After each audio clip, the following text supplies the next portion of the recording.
Hello, welcome to the CoSpaces tutorial. First thing we're going to do is type in this website address you see up in the top corner right here. Once you are here, click on this login icon right here. That will take you to the CoSpaces login page. You're going to be signing in with Google, so click on that. Many of you probably already have CoSpaces.net accounts, so you can sign in using your .net account.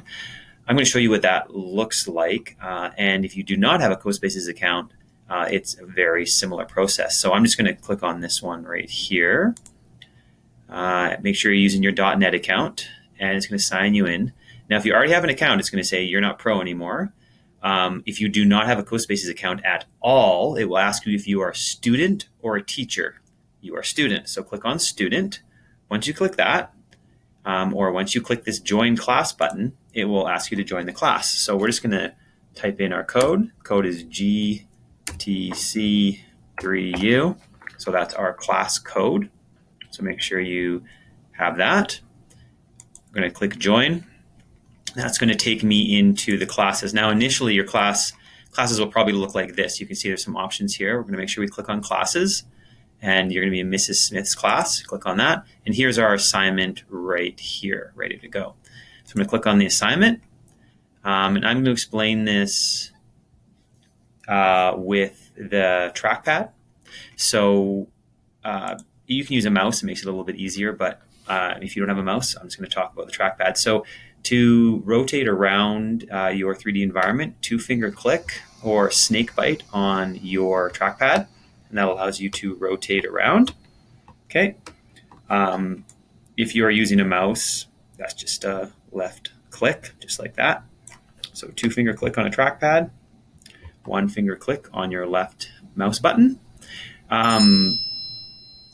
Another thing you want to understand is when you want to rotate, basically, up your space here. So if I want to pan and move forward across this way, what I would do is I would tap down my space bar right here, and I would two-finger click, and you can see I can pan. I can actually drag across my work plane. So one more time, that is two-finger click down your space bar and drag, and that allows you to pan. So that's an important one to understand, because sometimes you're going to have to move around your workspace to get to where you want to go. If you have a mouse, that is spacebar and just your left mouse click button for that.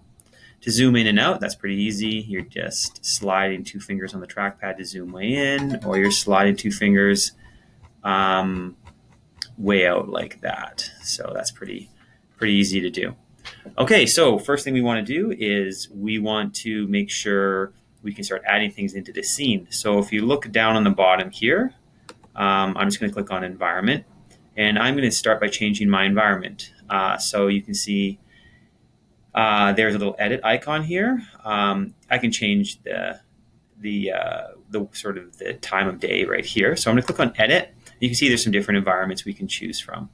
I would suggest staying away from these cities and towns here. They're a bit more cramped, hard to work with. But if you're an advanced user, you can go ahead and use those. But I'm going to use something nice and open. So I'm going to choose this sort of mountain environment right here. So I'm just kind of pushing with two fingers down on my trackpad, and I'm just kind of looking around. You can see now that I have mountains in my scene, which is a good start for my character scene. So over here, you can see we have some other options. This library icon right here is where you have all of your characters. So I'm going to have a character that's going to kind of walk around and talk about the different things inside the environment. So I'm just going to choose, I'll just choose this guy right here. I'll drag him out and put him in front of the camera like that. Now, if I don't want this up anymore, I can just click on library, and that will pop that back down. And I'm just going to kind of rotate. I'm going to zoom in a little bit on my character. Now, another very handy sort of tip to know is if you put your mouse in a spot and you hold down your space bar and you scroll in on your mouse trackpad or you scroll in using your zoom, it will scroll into that exact spot. Do you see how it's going to that exact spot? Now, if I let go of my space bar, it will only zoom into the center. So it'll only zoom into one spot. So if I have this guy, let's say way out here, and I want to zoom into him way out here, I hold down my space bar and I zoom in on my mouse and it will zoom into exactly where he is. So that space bar and zoom in. That's another handy kind of tip there. Okay, so we've got our character, we've got our camera facing our character. Let's click play and see what that looks like. Okay, and kind of move around. See, he's just in one spot. He's looking around. Not very active right now. So what we're going to do is we're going to add some elements into our scene. And this is where you can start to get creative with your design. So I'm going to say my character kind of wants a more mountainous, or let's just say rocky area.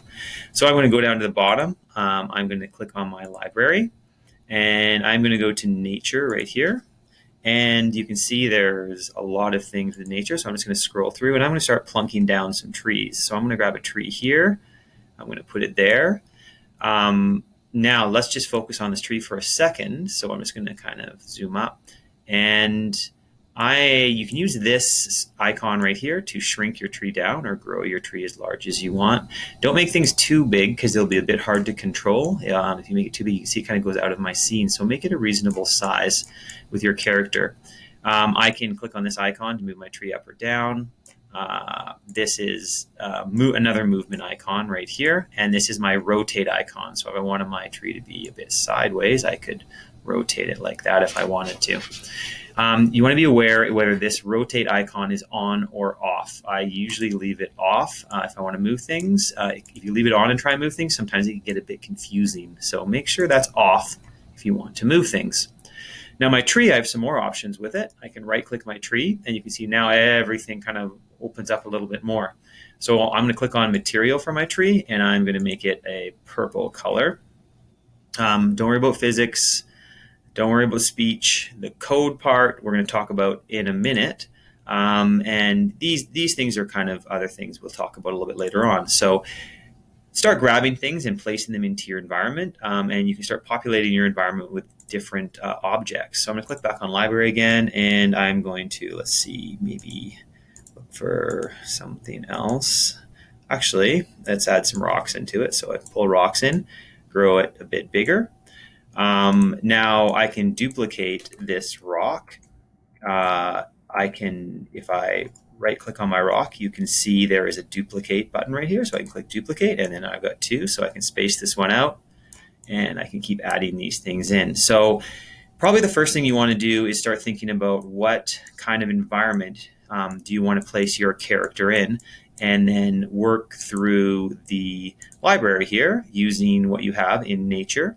And you can start adding, well, you can have planets, you can add those in, but you can start adding these different elements in. You can even start adding clouds in, cactuses. There's all kinds of different options here, just so you get used to the scene. And if I click play up here and I start walking around, you can see my environment is already starting to look a little bit better. So a little bit more like an environment. So that's going to be sort of your first challenge, is to populate your environment and make it a bit more realistic looking using the elements you have inside your basic scene. You have transport, so you can add cars in. If you want your character's environment to be more of kind of a home environment, you can add all these things in. It's really up to you what you want to do, but start playing around and adding things in, and we'll see you in the next video.